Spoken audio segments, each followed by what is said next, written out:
दोस्तों आज हम बात कर रहे हैं आपके अर्धवार्षिक परीक्षा का जो क्वेश्चन पेपर है सूचना प्रौद्योगिकी की अवधारणा क्लास 10th की इसके प्रश्न उत्तर की। तो चलिए स्टार्ट करते हैं और देखते हैं कि किस तरह के प्रश्न इसमें जो है शामिल है, क्या उसके उत्तर होने चाहिए और किस तरह के प्रश्न यहाँ पे दिए गए हैं।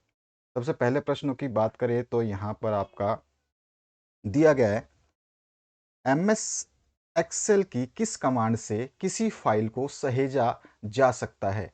सहेजने का मतलब होता है सेव करना, कि किस कमांड से हम इसको सेव कर सकते हैं। तो सेव ऑप्शन ही होता है, तो सेव ऑप्शन से हम सेव कर सकते हैं। तो यानी कि आपका पहला ऑप्शन जो है अ करेक्ट हो जाता है इस क्वेश्चन का। सभी फॉर्मूलों को किस प्रतीक के साथ शुरू करना चाहिए। तो एक्सेल में जितने फॉर्मूले होते हैं सारे फॉर्मूले एक्सेल में ही लगते हैं। तो उसको हम जब शुरुआत करते हैं तो इक्वल्स टू से साइन से शुरू करते हैं, यानी बराबर के चिन्ह से ही शुरू होगा। कोई फॉर्मूला हो, चाहे किसी भी चीज़ का हो, जोड़ना घटाना गुणा भाग परसेंटेज कुछ भी निकालो आप, तो यह आपका इक्वल का साइन लगेगा, यानी कि यहाँ पर जो है आपका सा ऑप्शन सही होता है। अगला जो प्रश्न है उसकी बात करते हैं, जिसमें आपसे क्या पूछा गया है। एमएस पावर पॉइंट में स्लाइड शो करने के लिए कोई स्लाइड बनाई है आपने, उसके लिए किस शॉर्टकट कमांड यानी कौन सी शॉर्टकट की का इस्तेमाल किया जाएगा वो आपसे पूछ रहा है। तो F5 दबाते हैं तो हमारा जो है कमांड स्टार्ट हो जाता है स्लाइड शो का। ठीक है, तो यहाँ पे बी ऑप्शन करेक्ट हो जाएगा। इसके बाद जो नेक्स्ट क्वेश्चन है इसमें पूछा गया है कंप्यूटर वायरस से संक्रमित करता है। तो कंप्यूटर वायरस हमेशा कंप्यूटर प्रोग्राम को, कंप्यूटर फाइल्स को या कंप्यूटर को ही संक्रमित कर सकता है, मनुष्य जानवरों आदि को नहीं कर पाएगा। इसके बाद जो है डॉस का पूरा नाम क्या है। तो डॉस को बोलते हैं disk operating system, disk operating system, यानी कि बी ऑप्शन आपका करेक्ट हो गया। इसके बाद में यहां से पूछा गया है G2C का मतलब है। G2C का मतलब होता है आपका गवर्नमेंट टू सिटीजन, यानी कि इसको अगर हम लिखें तो ये बोल रहे हैं कि G2C का मतलब बताना है। तो ये होता है गवर्नमेंट,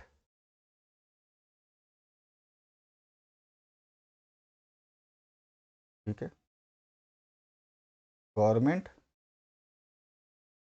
टू सिटीजन, टू का मतलब है से, तो गवर्नमेंट से सिटीजन, सिटीजन मतलब क्या होता है नागरिक। तो सही कर देता हूँ थोड़ा।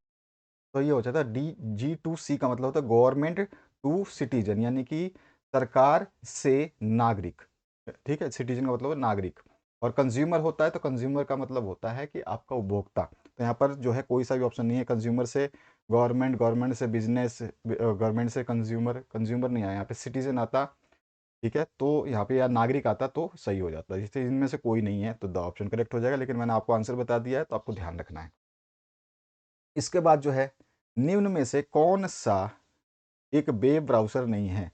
गूगल क्रोम वेब ब्राउज़र है, मोजिला फायरफॉक्स एक वेब ब्राउज़र है, इंटरनेट एक्सप्लोरर भी आप यूज़ करते हैं। ऑपरेटिंग सिस्टम जो होता है ये ऑपरेटिंग सिस्टम है जो आप देख रहे हैं स्क्रीन, तो ये वेब ब्राउज़र नहीं है। तो यहाँ पर द ऑप्शन जो है करेक्ट हो जाएगा। इसके बाद इंटरनेट और एक्स्ट्रानेट के लाभ हैं। तो इंटरनेट और एक्स्ट्रानेट के बहुत सारे लाभ हैं। ये प्रमाणीकरण भी होता है, गोपनीय भी होता है और प्रशासनिक लागत भी कम आती है, क्योंकि इंटरनेट से कई सारे जो है दूसरे कंप्यूटर को जोड़ना है, उसी को हम इंटरनेट कहते हैं। मतलब अपने ही ऑफिस में सारे कंप्यूटर को एक साथ जोड़ देना, तो उसमें लागत कम आती है। तो उपरोक्त सभी सही हैं, तो द ऑप्शन जो है करेक्ट हो जाएगा। इसके बाद जो नेक्स्ट क्वेश्चन है उसकी बात करते हैं। ठीक है, इसके बाद जो है नेक्स्ट क्वेश्चन की बात करते हैं। फेसबुक किसके अंतर्गत आता है। तो ये सामाजिक मीडिया विपणन के अंतर्गत आता है। ठीक है, सोशल मार्केटिंग के अंतर्गत आता है। चलिए अब नेक्स्ट क्वेश्चन देखते हैं, उसकी बात करते हैं में क्या बोला जा रहा है। सबसे पहले साइबर अपराध सूचना प्रौद्योगिकी अधिनियम किस वर्ष से जुड़े।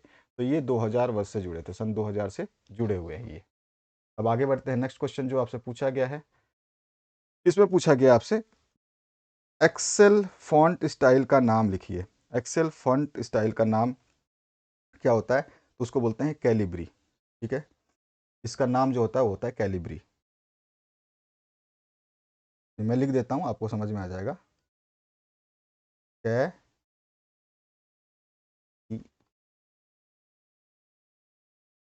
ठीक है, तो ये होता है ब्री, ऊपर नहीं आएगा, ये कर देते हैं कैलिब्री, इस तरह से आएगा आपका। तो ये होता है एक्सेल फॉन्ट स्टाइल का इसके बाद जो नेक्स्ट क्वेश्चन पूछा गया उसकी बात करें, सम।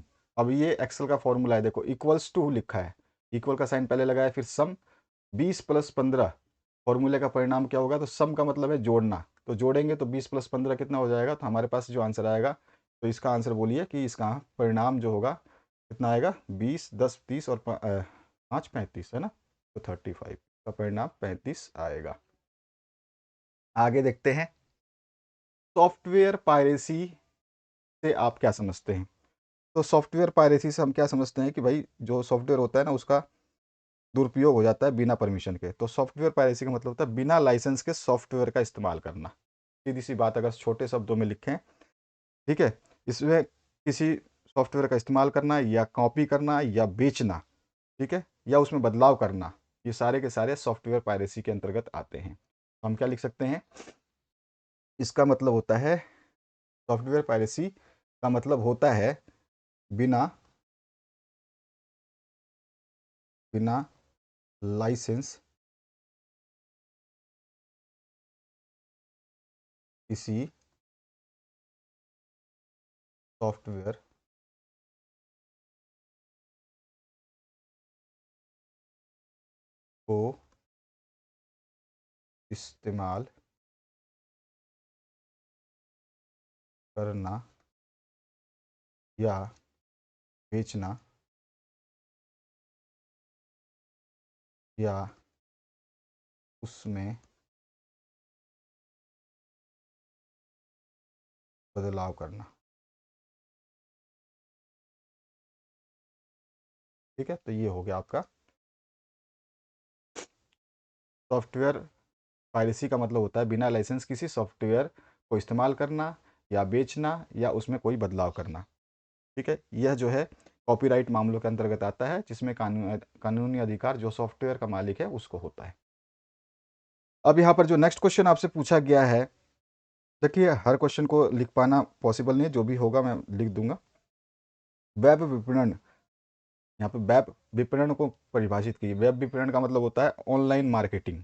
तो ऑनलाइन मार्केटिंग क्या होता है, तो वेब विपणन की प्रक्रिया वह प्रक्रिया है जिसमें लोग जो है इंटरनेट के द्वारा किसी व्यवसाय को बढ़ा सकते हैं या किसी चीज़ को परचेज कर सकते हैं, खरीद सकते हैं बिना दुकान पे जाए हुए। ठीक है, ये होता है वेब मार्केटिंग। और उसके अलावा जो है इंटरनेट के जरिए लोगों तक अपनी वस्तुओं का प्रचार प्रसार करना भी वेब विपणन के अंतर्गत आता है। ठीक है, इसी को वेब आप जो है वेब मार्केटिंग कहते हैं। अब आपको बताना है कि जो वाईफाई है इसको क्या बोलते हैं।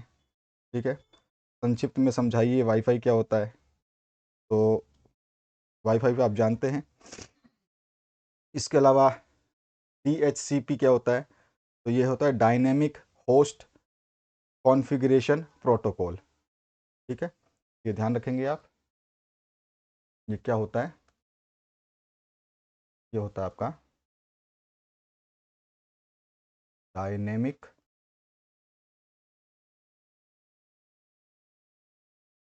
Host configuration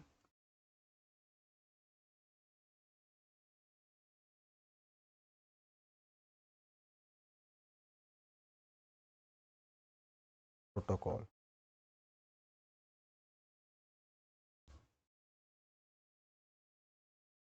dynamic host configuration protocol, ठीक है, जिसका इस्तेमाल किसी संगठन के नेटवर्क में मौजूद डिवाइस को इंटरनेट यानी आईपी पता करने के लिए जो है किया जाता है। इसका किसी इंटरनेट का अगर आईपी एड्रेस पता करना है जिससे वो इंटरनेट चल रहा है, हर इंटरनेट यूज़र जो भी आप लोग देख रहे हैं इस वीडियो को, सभी के पास जो इंटरनेट है वो सेम कंपनी का हो सकता है। मान लीजिए आप जियो का या एयरटेल का या वोडाफोन का यूज़ कर रहे हैं, मान लीजिए 1000 आदमी जियो का यूज़ कर रहे हैं, 1000 आदमी वोडाफोन का और 1000 आदमी एयरटेल का।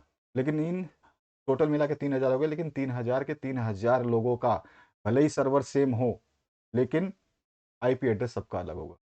यानी कि आप जो यूज़ कर रहे हैं वो आईपी एड्रेस देख के बताया जा सकता है कि आपने अभी अभी अभी क्या क्या सर्च किया है, आपने क्या क्या देखा है। ठीक है, इसी से तो ट्रैक होता है सब कुछ। कंप्यूटर नेटवर्क का मुख्य उद्देश्य क्या है ये आपको बताना है। कंप्यूटर नेटवर्क का मुख्य उद्देश्य तो हम लिख सकते हैं जो कंप्यूटर नेटवर्क है, इसका मुख्य उद्देश्य यह होता है जो उपयोग करता है उसके बीच में कुशलता से इसका संचार हो, हैं, और सहयोग जो है उसकी भावना को बढ़ाया जाए।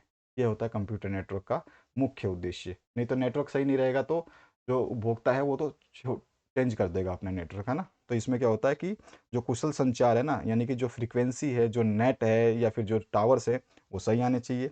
अच्छे से सहयोग करें। अगर आपको कोई दिक्कत आती है तो आप कस्टमर केयर से बात करते हैं। अगर आपको सपोर्ट नहीं मिलता है तो आप क्या करते हैं कि अपना सिम बंद कर देंगे, हम पोर्ट करा लेंगे, इस तरह से। तो ये कोई भी नेटवर्क हो, ये कंप्यूटर नेटवर्क की बात उसमें ही लागू होती है। वो छोटा कंप्यूटर है मोबाइल आपका, बड़ा कंप्यूटर है आपका जो लैपटॉप होता है, पीसी होता है। इसके बाद आते हैं नेक्स्ट क्वेश्चन पे। ये सारे छोटे छोटे क्वेश्चन है, दो दो लाइन में आप आंसर लिखोगे, पूरे नंबर मिलते हैं। ऑपरेटिंग सिस्टम क्या है, संक्षिप्त टिप्पणी लिखिए। तो संक्षिप्त टिप्पणी हम ये कह सकते हैं कि ऑपरेटिंग सिस्टम, जिसको हम ओएस शॉर्ट फॉर्म में ओएस के नाम से जानते हैं, ऑपरेटिंग सिस्टम को हम शॉर्ट फॉर्म में क्या कहते हैं, ओएस कहते हैं। तो ओएस ऑपरेटिंग सिस्टम जो है, यह एक कंप्यूटर का सॉफ्टवेयर होता है जो कंप्यूटर के हार्डवेयर और सॉफ्टवेयर को क्या करता है, नियंत्रित करता है। ऑपरेटिंग सिस्टम ये करता है, जो हार्डवेयर है और सॉफ्टवेयर है उसके सिस्टम को नियंत्रित करता है। ठीक है, ये जो है किसी गलत प्रयोग करने से रोकता है, किसी भी व्यक्ति को गलत प्रयोग करने से रोकता है ऑपरेटिंग सिस्टम। क्या करोगे, आप किसी चीज़ को डिलीट मारोगे और वो कंप्यूटर के लिए ज़रूरी है कि कंप्यूटर उसके बिना चलेगा नहीं, तो वो वहाँ पर एक एरर दे देगा कि समझ जाइए, वार्निंग, आप इसको डिलीट करना चाहते हैं तो मे बी ये प्रॉब्लम हो सकती है, तो आप यस करिए, नो करिए। फिर ये जो है रोकने का प्रयास करता है। फिर भी अगर ये तो खाली बता सकता है आपको, बाकी इंसान तो उसको बनाया है तो उसको वो क्रैक भी कर सकता है, ये ध्यान रखना है। उसके बाद आइए नेक्स्ट क्वेश्चन देखते हैं। ओपन सोर्स सॉफ्टवेयर को परिभाषित कीजिए। देखिए, ओपन सोर्स सॉफ्टवेयर जिसको हम ओएसएस भी बोलते हैं, ओएसएस, तो ये क्या होता है एक्चुअली, ये होता है कि जो भी सॉफ्टवेयर होगा उसके लिए एक ओपन लाइसेंस उपलब्ध होता है। उस लाइसेंस के जरिए कोई भी व्यक्ति उस सॉफ्टवेयर का इस्तेमाल कर सकता है, उसको संशोधित कर सकता है, यानी उसमें चेंजेस कर सकता है, उसको वितरित भी कर सकता है। ओपन सॉफ्टवेयर सोर्स सॉफ्टवेयर इस तरह का सॉफ्टवेयर होता है। सॉफ्टवेयर के दो प्रकारों के नाम लिखिए। वैसे तो कुल मिलाकर के सॉफ्टवेयर के तीन प्रकार होते हैं। ठीक है, इसमें से पहला जो होता है वो मैं आपको बता देता हूँ। एक होता है सिस्टम सॉफ्टवेयर। ठीक है, एक हो गया आपका सिस्टम सॉफ्टवेयर। दूसरा होता है आपका यूटिलिटी सॉफ्टवेयर। सॉफ्टवेयर, और जो अगला होता है, एक ये हो गया सिस्टम सॉफ्टवेयर, एक होता है यूटिलिटी सॉफ्टवेयर, और तीसरा होता है एप्लीकेशन सॉफ्टवेयर।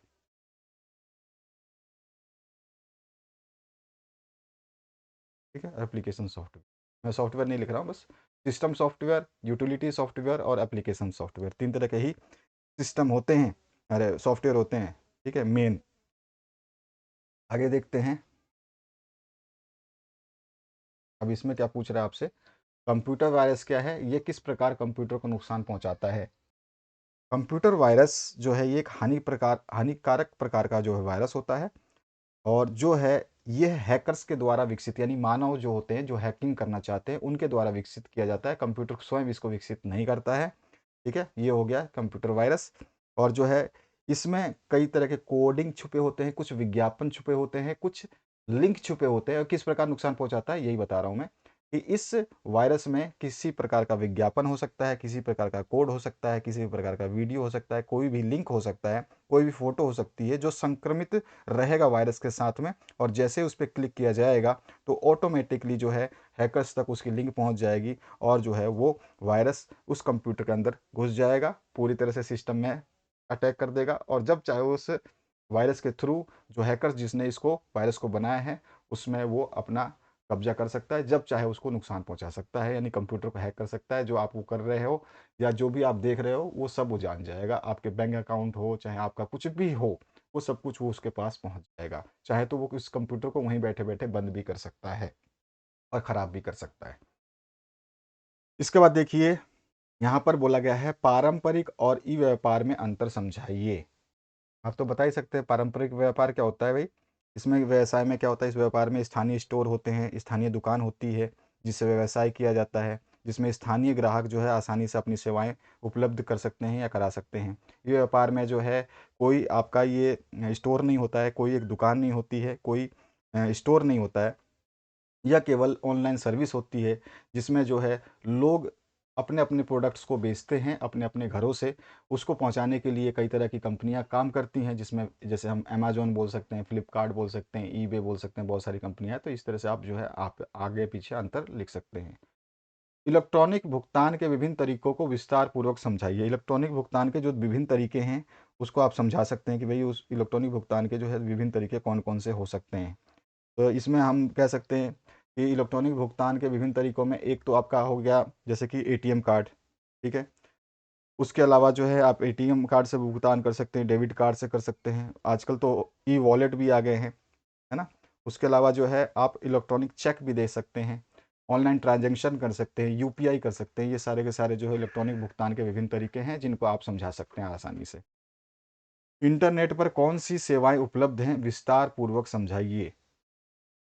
इसमें इंटरनेट में कौन कौन सी सुविधाएं होती है आप जानते ही हो कि इंटरनेट पर जो है वाणिज्य सुविधाएं हैं, उसके अलावा जो है आप परचेजिंग सुविधाएं कर सकते हो, कुछ बेच सकते हो, कुछ खरीद सकते हो, कोई डाटा आप हासिल कर सकते हो, कुछ डाटा का ज्ञान प्राप्त करना हो, कोई सूचना प्राप्त करना हो उसको कर सकते हो, किसी भी मूवीज़ को, वीडियो को, फाइल को, चित्र को, म्यूज़िक को डाउनलोड कर सकते हो। सारी चीज़ें आप जो है इसमें लिख सकते हैं, यही आपको सुविधाएं इसमें बतानी है। इसके बाद निम्न पर टिप्पणी लिखिए। ईमेल जो है इलेक्ट्रॉनिक मेल को कहते हैं, इसका फुल फॉर्म आपको याद होना चाहिए। एंटीवायरस अभी भी हमने बताया कि जो वायरस होते हैं इस वायरस को प्रोटेक्ट करने के लिए एंटीवायरस बनता है, ठीक है। ये भी जो है एक एंटीवायरस जो है एक कंपनी बनाती है जो सभी वायरसों का ख्याल रखती है, एक बैरियर का काम करती है, एक जाले का काम या एक खिड़की या दरवाजे का काम करती है कि कोई अगर वायरस भेजता है और आप उस लिंक पे क्लिक करते हो तो उसको रोकने के लिए ये एंटीवायरस सबसे पहले आपको अलर्ट करता है कि ये आपको कंप्यूटर को या फिर आपके मोबाइल को हार्म पहुंचा सकता है। तो कृपया आप ध्यान दें, इसको ना खोलें। अगर आप फिर भी नहीं मानते हो तो ये एंटीवायरस अपने आप को दरवाज़ा खोल देगा और उस वायरस को आने देगा, नहीं तो ये जब तक आने नहीं देगा जब तक आप उसको परमिशन नहीं दोगे। तो इस तरह से आप इसमें लिखोगे।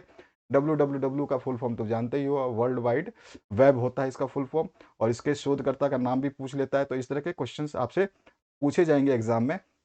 अगर आपको बेहतर पूरा का पूरा जो परसेंटेज बनानी है तो आप 9th क्लास का मैंने वीडियो डाल रखा है, ये आपका इसी का इंटरनेट के बारे में और कंप्यूटर के बारे में। तो आप जो है सूचना प्रौद्योगिकी की अवधारणा 9th क्लास का वीडियो जरूर देख लेना। एक बार देखोगे तो उसमें छोटे छोटे क्वेश्चंस में सब कुछ पूछा गया है, ये सब तो मैंने सब कुछ बताया हुआ है। बाकी आपका जो क्वेश्चन है ये तो है ही, लेकिन कंप्यूटर का जो सेक्शन है वो 9th और 10th दोनों का लगभग लगभग सेम है। थोड़ा सा आपका स्टैंडर्ड बढ़ा दिया जाता है, थोड़े से क्वेश्चंस को हार्ड कर दिया जाता है, बस इतना ही फ़र्क है। तो आशा करता हूँ इस वीडियो के माध्यम से आपने तैयारी अपनी बेहतरीन कर ली होगी और आने वाले एग्जाम्स की तैयारी भी आप कर रहे होंगे। और मैं सारे के सारे क्वेश्चन पेपर्स जल्द से जल्द आपको उपलब्ध करा कर दे देता हूं ताकि आप जो है उनको पढ़ करके अपने परसेंटेज को बेहतरीन कर सकें।